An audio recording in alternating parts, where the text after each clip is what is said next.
Today's episode is brought to you by Positively Productive Systems, whose mission is to be the antidote to your stress and to provide compassionate productivity resources and coaching that help you heal and achieve. Be sure to check out both free and paid resources at positivelyproductive.com/resources. What I'm coming across more and more is people feeling consistently stressed. It's a persistent level of stress, constantly in a stress response. And you're quite right. You're interchanging words of stress and distress, but actually you're right, because it becomes distress. It becomes distressing to always feel stressed. And that's what I'm noticing. And that really stems from our thoughts, our thinking. And that's why a lot of the work I do is about getting in our head. I know what it's like to be in my own head and be stuck on a loop of thinking that I cannot get out of. And it just brings you down. Imagine how freeing when you're not going over and over something that's happened or something that went wrong, or you're worrying about what might happen, but being much more present with how you feel and a lot more kinder to yourself.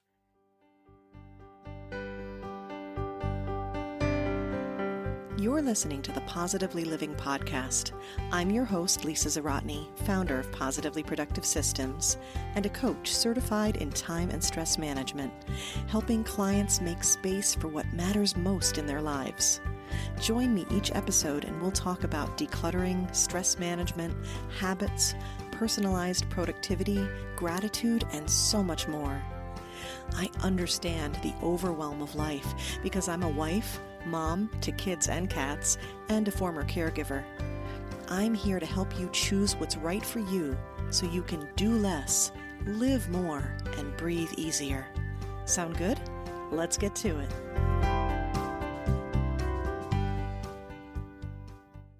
Have you ever said, I just want to be happy?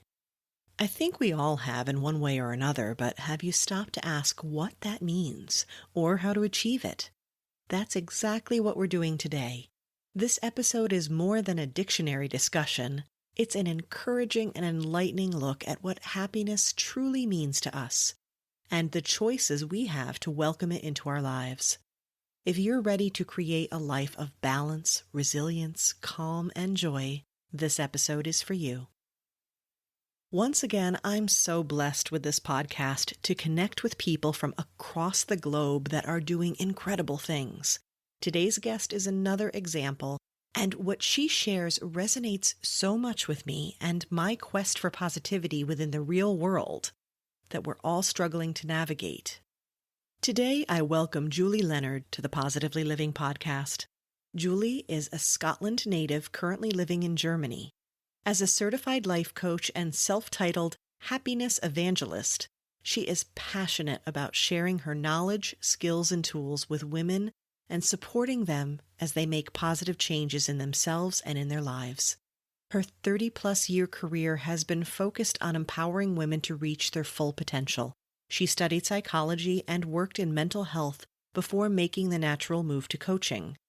Julie's personal story of transformation from being shy and anxious with low self-esteem to becoming the confident woman, life coach, speaker, and author she is today will inspire you. Her book, Intentional Happiness, The Life-Changing Guide to Being Happy and Staying Happy, is a step-by-step guide for your journey to happiness.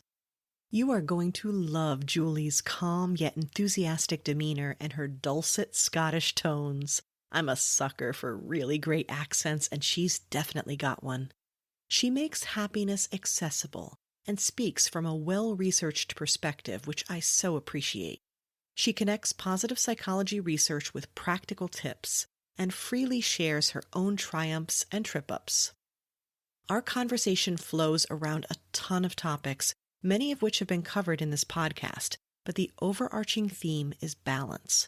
As we wrap up the conversation, we talk about the steps you can take today to embrace the happy in your life.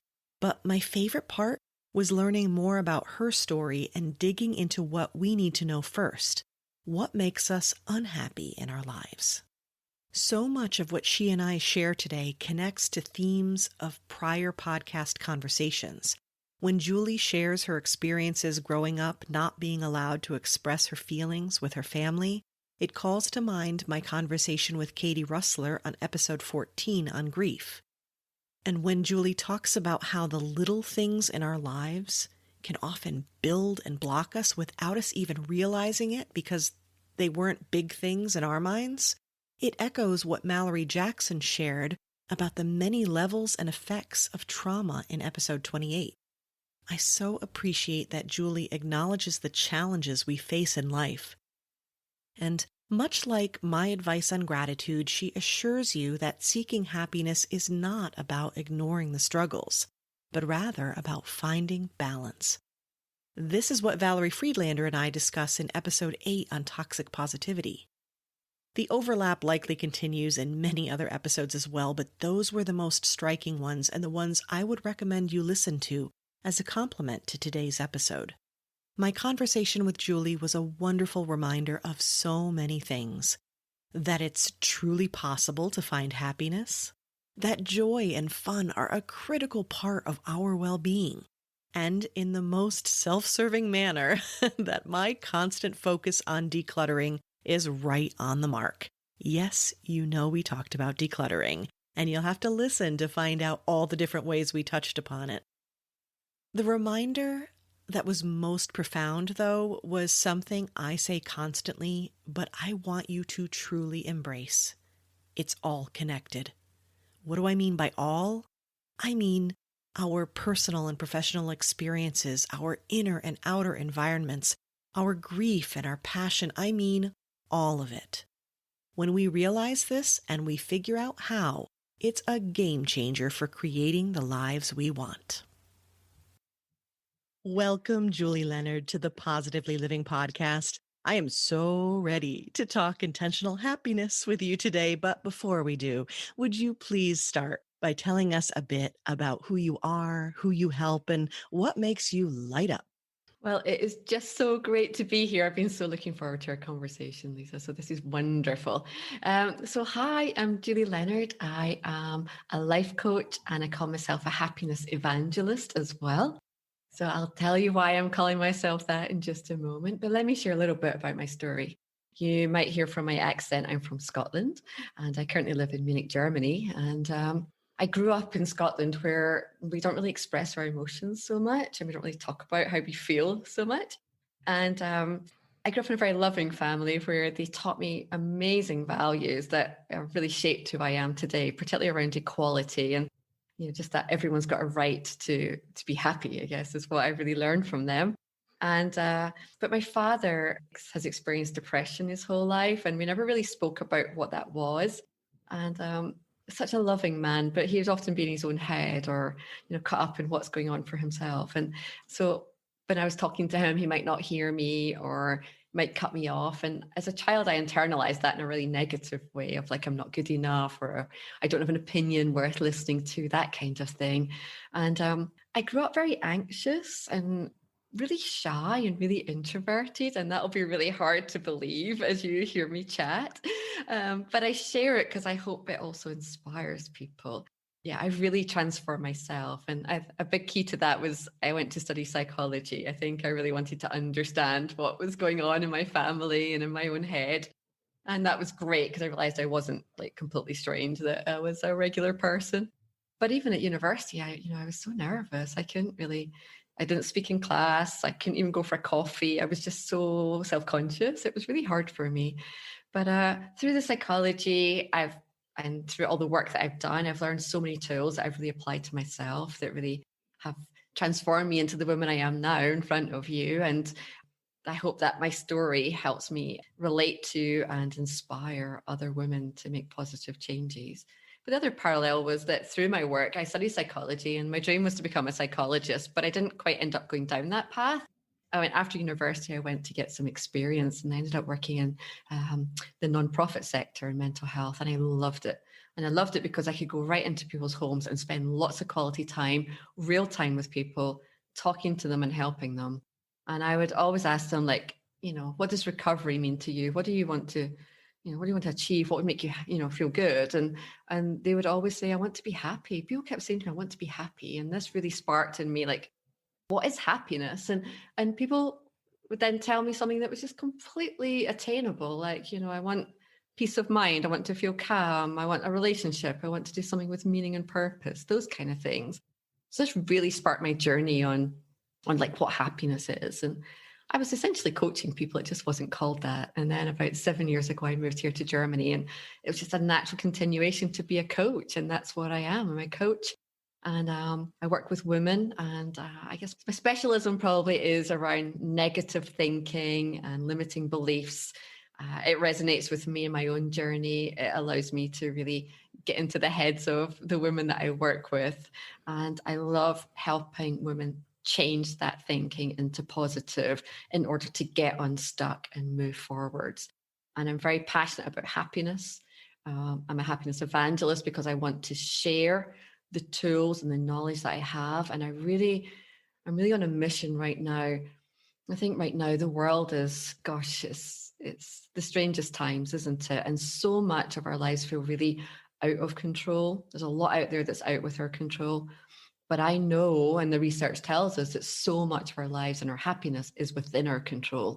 And so I'm really on a mission to share the knowledge, the experience, the tools I have, and to really help people navigate that and live a much more intentionally happy life. So that in a nutshell is my story. And this is where I am now. Yeah, and that's an amazing nutshell. And so you can understand why I wanted to talk to Julie, right? Because two of my favorite words, intentional and happiness put together, and the opportunity for us to dig into it, to bring up what it is that keeps us from it, what it is we're looking for, and, what the science says, the research says. All of this is so fascinating to me. So to put a context in it, what you're talking about with what we've gone through, we are chatting in the beginning of 2021, and we have had quite the pretty much year of a pandemic across the globe. And I've talked about levels of stress that we've experienced. I mean, it's communal, and it's raised the baseline, I think, of I should say distress, not just stress, but the distress that we felt.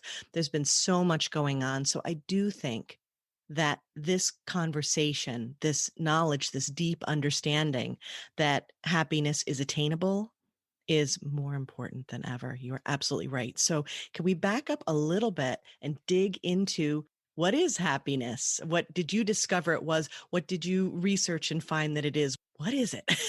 Yeah, absolutely. Yeah, you're absolutely right. I think now more than ever, everyone is exploring what is happiness, all the things that we thought made us happy. In fact, some of those we realize, no, they didn't make us happy. And a lot of stuff that we're missing out on actually is important to us. So my research, a lot of my research has been very experiential, just by actually talking to people. I've been now working for over 30 years. It's a really long time.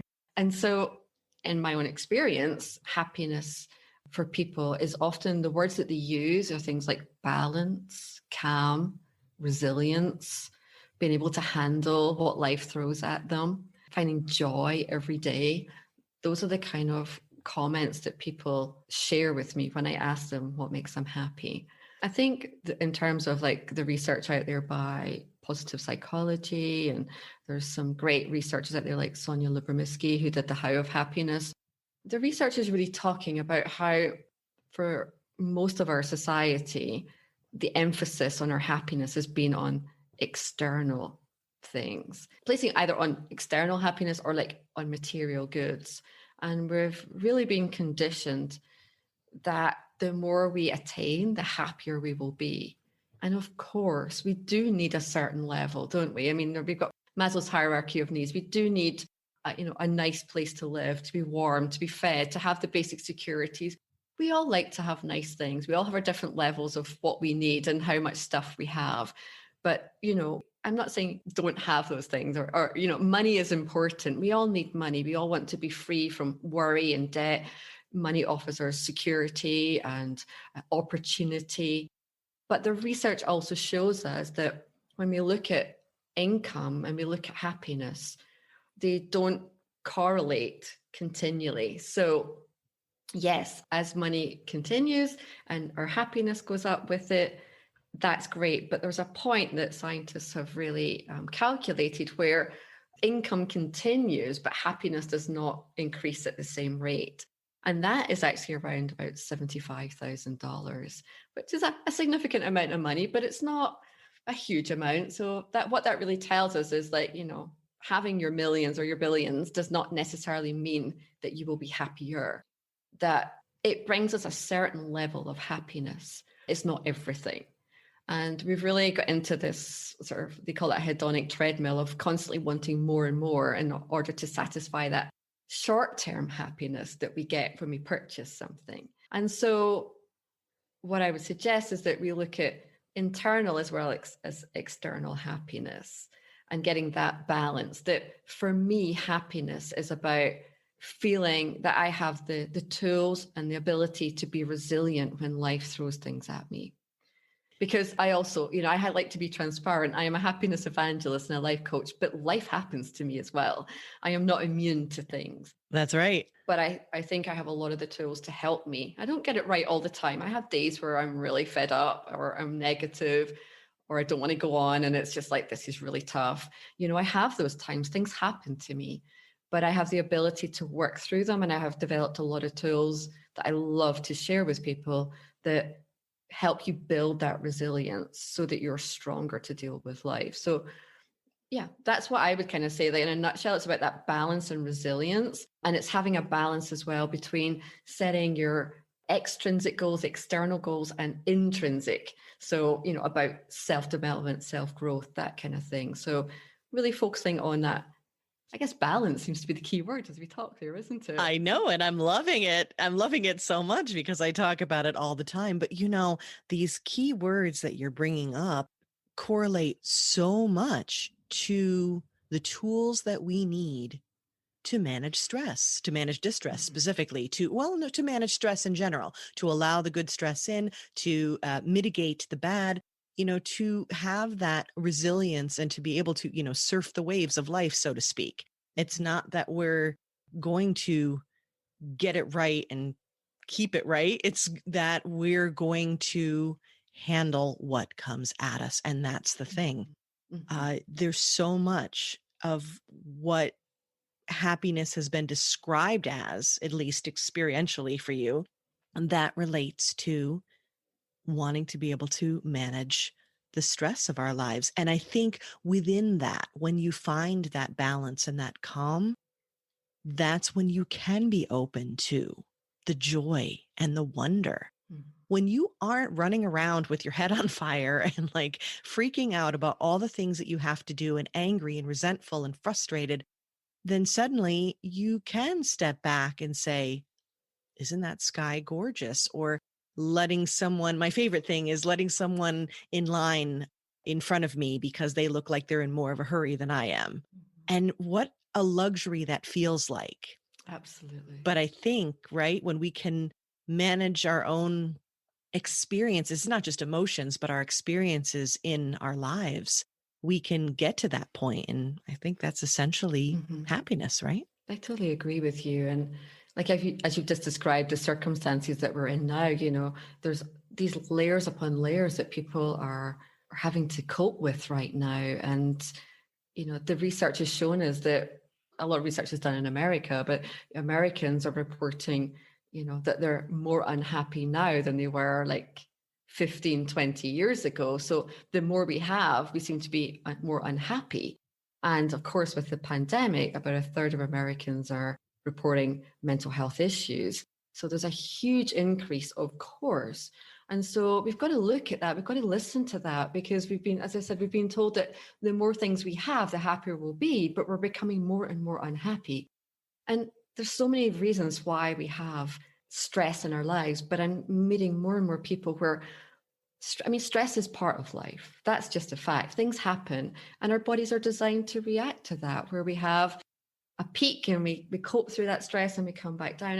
And a little bit of stress can be a good thing. It gets us doing stuff. It gets us pushing forwards and achieving things. So if you have a report to do and you get the last minute and you get it done, you do some great work. These things are okay. But what I'm coming across more and more and more is people feeling consistently stressed. It's a persistent level of stress, constantly in a stress response. Mm. And you're quite right. You're interchanging words of stress and distress, but actually you're right, because it becomes distress. It becomes distressing to always feel stressed. Yeah. And that's what I'm noticing. And that really stems from our thoughts, our thinking. And that's why a lot of the work I do is about getting in our heads. I know what it's like to be in my own head and be stuck on a loop of thinking that I cannot get out of. And it just brings you down. Imagine how freeing when you're not going over and over something that's happened or something that went wrong, or you're worrying about what might happen, but being much more present with how you feel, Right. and a lot more kinder to yourself about life happening, because we all make mistakes. Nobody is perfect. I make mistakes constantly. Me too. You know, I'm good at it. We do. I'm not just saying that. I'm so human. I get things wrong all the time. But what I'm really learning and working myself is to not beat myself up all the time. Nowhere close to perfect, but just get things wrong. That's normal. But I meet people all the time, and that's the clients that I attract, where that inner dialogue is so negative and we're really stuck on that. We're ruminating and we're stuck. And that's what I want to change desperately. That's what drives me to do what I do, that I feel people are suffering. Yeah. And they don't need to suffer. Needless. Yes, exactly. And so this leads into the question that I have, and I think that you're starting to answer it with this, but I'd like to explore it more, which is what the conflict is for us, why we can't. I mean, I seriously loathe the word just in phrases like, can't we just be happy? But realistically, what is it that's happening that's causing the conflict? One of the things that you said earlier when you were describing your childhood really jumped out at me, in this idea that, you grew up in a culture where expressing your emotion was not the thing. And my episode with Katie Russler on growing through grief, she and I bonded over the German culture in a struggle when we were growing up of not wanting to express. And again, that's not a slight to them at all. I loved this culture and growing up in it, but that was a thing. That was a thing where I can remember my mom saying, okay, enough crying now, moving on. And I was a sensitive child, and it was a really challenging juxtaposition to be like, okay, I'm feeling all these things, but maybe I'm not supposed to be feeling all these things. And then it's this sort of, it gets into that, what's wrong with me, right? Yeah, I mean, Which is what I'm railing against. I'm advocating against. There's nothing wrong with you. You're listening right now. There is literally nothing wrong with you. It's just processing all of this. Have you noticed that to be part of it, or just the not talking to people and expressing it? What's going on there? yeah, I mean, what you described was so familiar to many people, that we are a lot of my clients, they often say, like, nothing really happened to me. I think we often feel that there has to be some kind of major incident, major life event. And that's why I share my story, because nothing bad happened to me. Right. However, I was affected by things. And I think a lot of what we inherit from parents, from grandparents, from family, from society, from our cultures, it builds layer upon layer inside us. And it's what shapes us as people. And you described something very important there, that disconnect between when someone tells you how you feel and you feel something completely different. It's very damaging to do that. That's like when you fall and skin your knee and your mom says, no, you're fine. And you're like, I feel it's really sore. And like, no, you're fine. Yeah. And so you learn from an early age of like, oh, how I feel isn't right. It's not correct how I feel.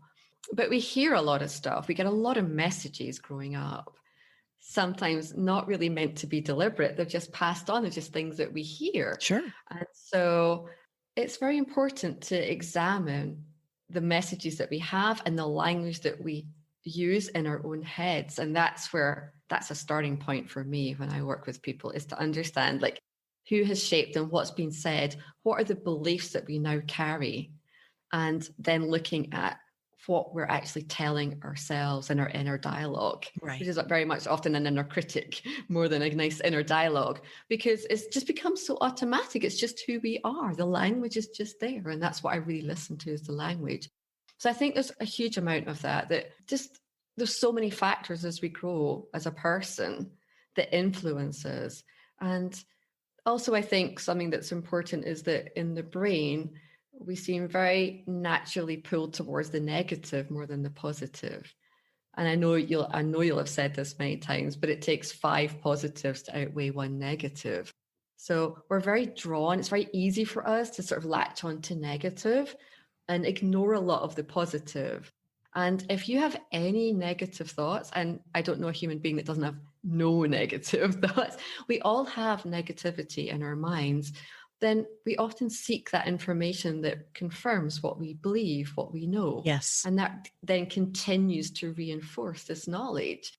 And even if there's so much other evidence out there, that one piece that confirms what we know, we hang on to. Right. So if you feel like I'm not worthy of love and someone, my boyfriend broke up with me, that confirms it, but not that, you have 10 amazing friends that would do anything for you and think you're the best person in the world.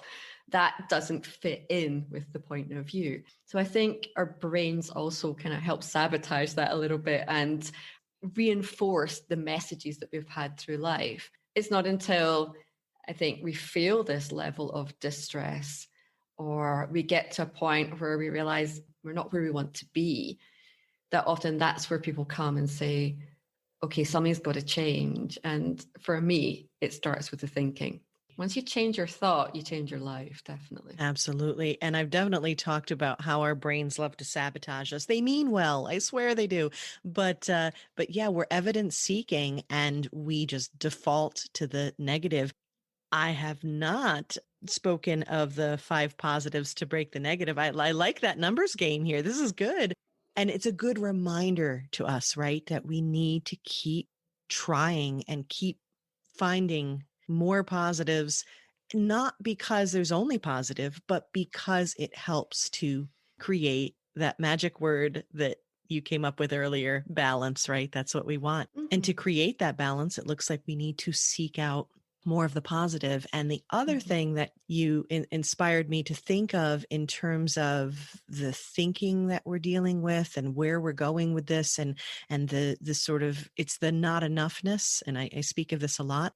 Then we are led to essentially consumerism, right? To find the things that will satisfy. And that's that external versus internal again. So I talk about a lot of that in terms of clutter and creating clutter because we're seeking something that we need to find internally, but we're looking outwardly for it. So we're buying the things and we're getting these repeat messages.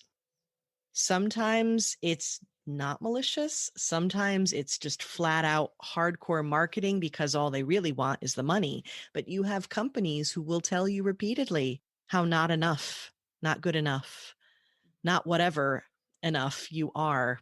And they want you to buy the things because that is the answer. And so we're always seeking the answers. So I love what you're saying about we need to turn it inward. Yeah, I mean, if you think about what you consume, then if you consume the news all the time, then a lot of it, of course, it just seems very negative. So if you're not balancing out with positive stuff, then that's going to skew your point of view. If you spend a lot of time with one friend who's very toxic and negative, you need 5 amazing friends to outweigh that. I mean, if we put it really big, making it really obvious, but yeah. I think that's what happens in our lives. And yeah, we're also then, as you've said, we're really reinforced that there are things that will make us happy, and it's not always true. And I think it's what it really does is create short-term happiness. And so you need to have that fix again. It's like that'll last a little while, and then to buy another thing to feel good, and another thing and another thing. And yeah, sometimes those things do. We all enjoy buying something nice. Don't get me wrong. It's important to a degree, but it's not. I think in the end, that also then becomes another problem. We're finding people have too much stuff, too much clutter, and it's just becoming another problem. Your solution actually is another problem. Right. And we're not really fixing it. And that really we want to go a bit more inward rather than outward. And I think this past year has shown us that the things that are actually truly important. Of course, we miss some of the everyday stuff, going out, socializing, being around, doing fun stuff. But I think it really highlights actually what is important. and it's about connection, about relationships, about human touch and contact. Those are the things that seem to really matter, or experiences are what matter, not Yes. so much stuff or working long hours or anything like that, and money to a degree. I think we're really coming back around and realizing that it's time to slow down and get much more intentional about what is truly important for you as an individual. Absolutely. So let's talk about tools, things that we can do, things we can step away after listening to this conversation today that I will continue to do, because I promise you, I am still practicing this every single day myself. What can we do? What are some steps we can take? I mean, I think the first step in order to really think about the life you want to lead is to get really clear on the things that are important to you. You can't go anywhere unless you have that. Yep. So I really recommend people start to bring attention to what it is they truly want, whether you use something like a guided visualization, you're working with a coach, asking yourself some reflective questions. That's what I just did. My latest blog post is just about that, with like 15 questions to help you start to get clarity. It's getting really clear. You've got to understand what it is you want. And if you don't know what it is, find someone to help you Yeah. to get that. You've got to know what you're working towards. So I really think that's important. I think as well, being clear on the goals, and like we actually touched on decluttering, and I think if I could just put it in just for a second, Yeah. but it's clearing away the things that aren't important, the things that no longer serve you, where you're spending your time. I hear it over and over, I don't have time, I don't have time. And I get it. We all thought we'd have more time in the lockdown, and gosh, how is it possible that we actually don't have more time? We've got even less. Yeah. I get that, but there is time. We've got 160 hours in the week. There is time to do the things that you truly want. Don't let that be a barrier to you having the life that you want. Strip away the things that are non-essential, the things that don't bring you joy, the things that are cluttering you up, whether it's a physical clutter, emotional, whatever that clutter is, the stuff that's things that you do by habit, things that you feel that you should be doing or ought to be doing or you've always done. Reevaluate how you spend your time, because time is one of your most precious commodities. And so declutter what is no longer serving you and really elevate and prioritize the stuff that really means something to you. Last year I wanted to write a book. And of course, I feel like I'm not got time to write a book. The stars aligned and I was ready to do it. And so I really cleared a lot of stuff. I had to put things on hold. I had to really not do other things. And I had to really prioritize my energy and my time. And it was a lot of late nights put in there. But I wrote a book in 4 months, start to finish, published. And I did it. And I made the time. And that is really, I'm always learning, but that's really triggered something in me of like, okay, there's other things that I can now do. If I can do that, I can learn a language, or I can do whatever it is I want to do. So look at how you spend your time and take away the things that aren't essential. And as I say, I really want to emphasize, elevate the importance of the things that are truly important to you. Thank you for pretty much being a case study for exactly what I coach, Julie. I swear I didn't plant her here. I'll give you your check later. No, because you're talking about, the phrase I use is make space for what matters. Brilliant. Exactly what you're talking about. And I love this, the idea of figuring out it's where your time is going, where your energy is going. Like when you're talking about being with people who are draining you. And again, going back to that kind of like the balance idea, to find the balance, you have to create the balance by saying, okay, I've got some friends here, and maybe they're friends that you can't just let go of, right? Because that's not realistic. Sometimes you have people who are connected to you. And even if there's some issues there, it's not something where you can simply walk away. I understand life is complicated, relationships are complicated, but what is it that you are doing, or who is it that you are interacting with elsewhere, that you can create that balance, bring in that joy? I talk about this with energy management, right? It's not only about conserving your energy and being careful about where you're being drained, but also finding and doing the things and being in those experiences that like just jazz you up. I mean, I could be tired as anything and we hop on a call and we are talking today and I'm like, woo, like this energizes me because I love it so much. Find those things. And that's how you create that balance, right?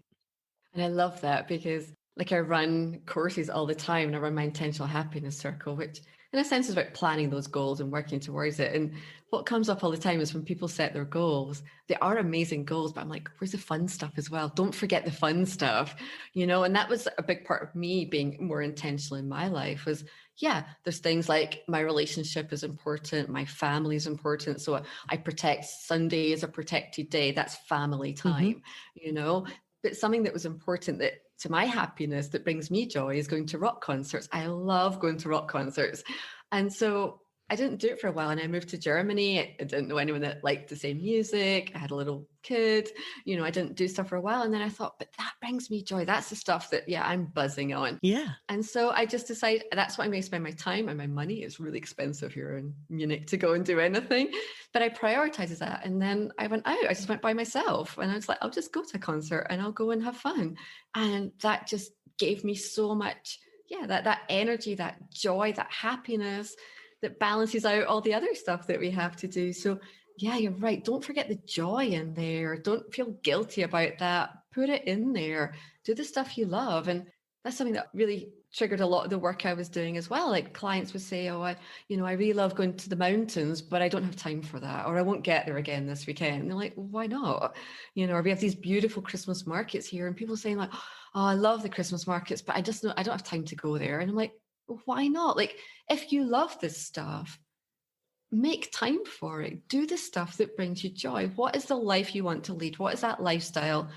What is it you want in your life? And work on that. Is it that you want to then spend the weekend shopping, cleaning your house and cleaning out the garage? No, go out in the mountains, go hiking. You'll feel awesome for that, or declutter your garage so you can get on with it, like Absolutely. I mean, all of those things that you're talking about, I mean, they have a place. We have to do the practical things. We have to do, the things that are needed that will make things better. And thank you for bringing up the decluttering multiple times because it's so true. We do have to literally clear space, but at the same time, what are we clearing the space for? And the other thing too, from a productivity coach side is that when you go do those things, when you stop and you say, okay, that project can wait, and you go do the things that just light you up. That's why I love using that phrase. That's why I ask about it, because when you do those things and you go back to that project, I promise you, you will do it better and you will do it faster and your productivity will skyrocket when you give yourself, and that's literally what you're talking about. Here's another buzzword, self-care. I mean, that's what it is. It's energy management. It's self-care. It's all those things because you are elevating your mood and your perspective on life. You can go do something like a rock concert and then come back.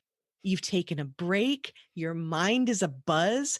And if you are doing a project that requires problem solving, you are probably going to come at it from a better perspective. It's all good.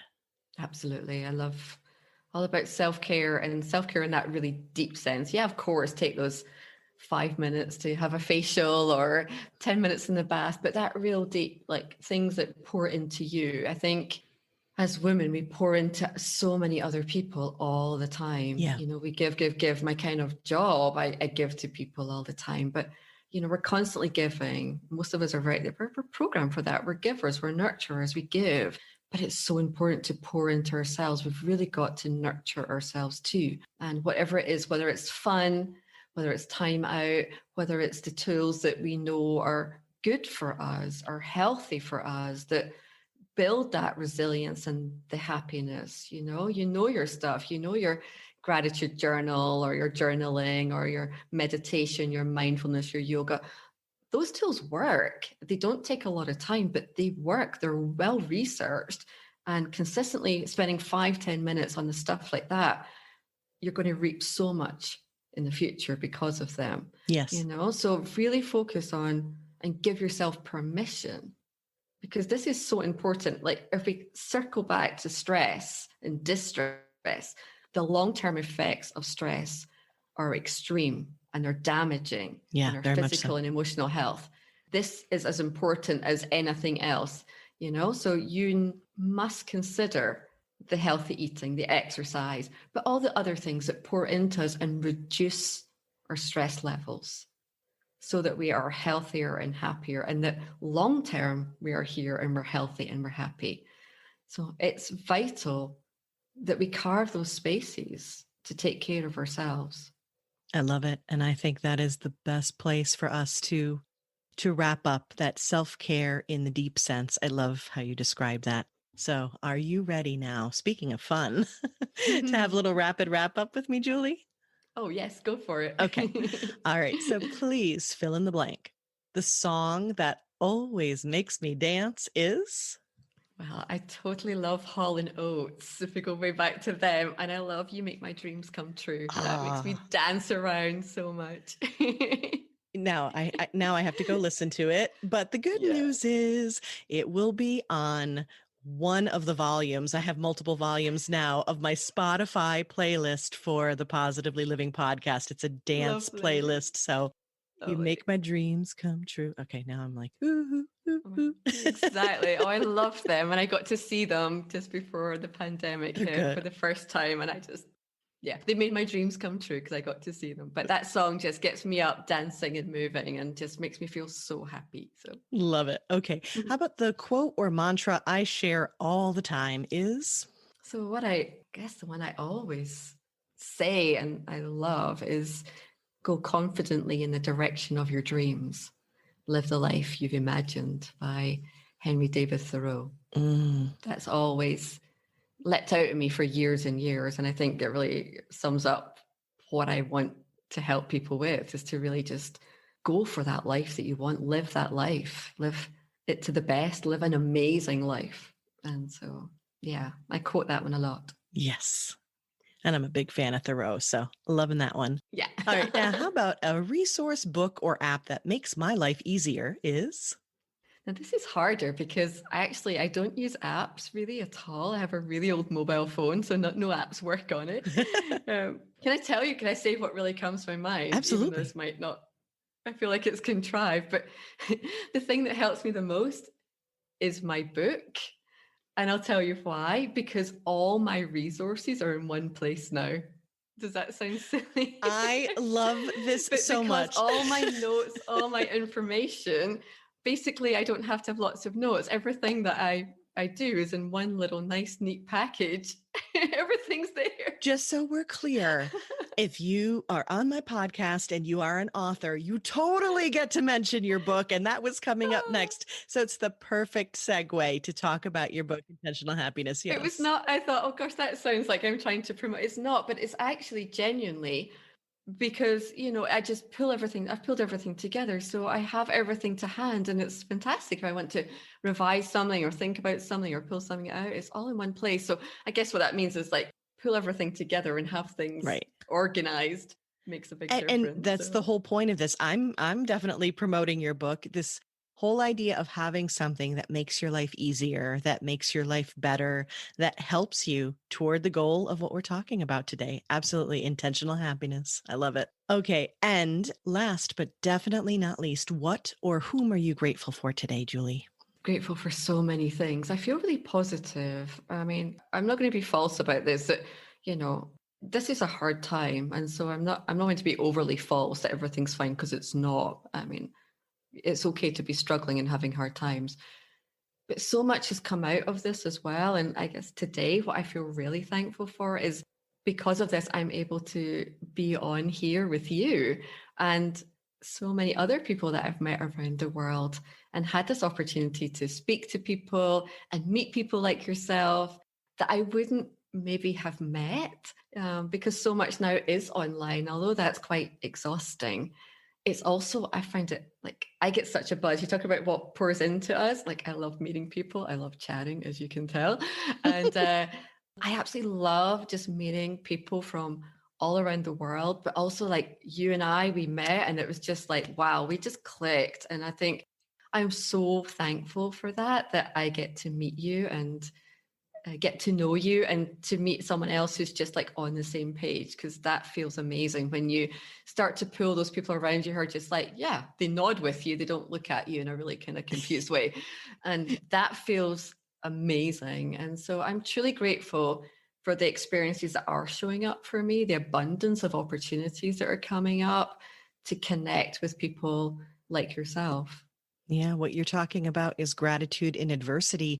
We have had a tough time of it, but it's brought us together. It's, I think, encouraged us to seek connections. And I'm so grateful for you too. This has been incredible. And it's come about in such a similar way as for you. It's like you're seeking out others and to help others. And then you get to meet the best people and then bring them on your podcast so everyone else can meet them. So all right. So speaking of meeting and connecting, where can we find you online? Where can we connect with you more? Oh yes, please come and find me and connect. I'd love to meet you all. Of course, you can get me on julieleonardcoaching.com. It's my website. You'll see all the stuff that I do. And also I'd love to invite you. I have a lovely Facebook group called the Happiness Club.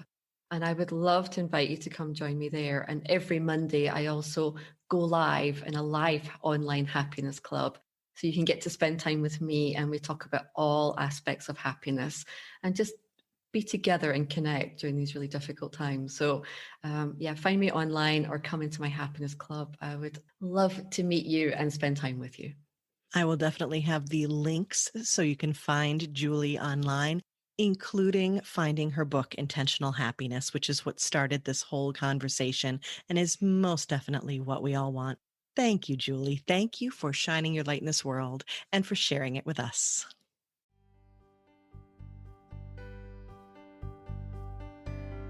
Thank you for joining me today. Your time is precious and limited, and I'm honored you chose to spend it with me.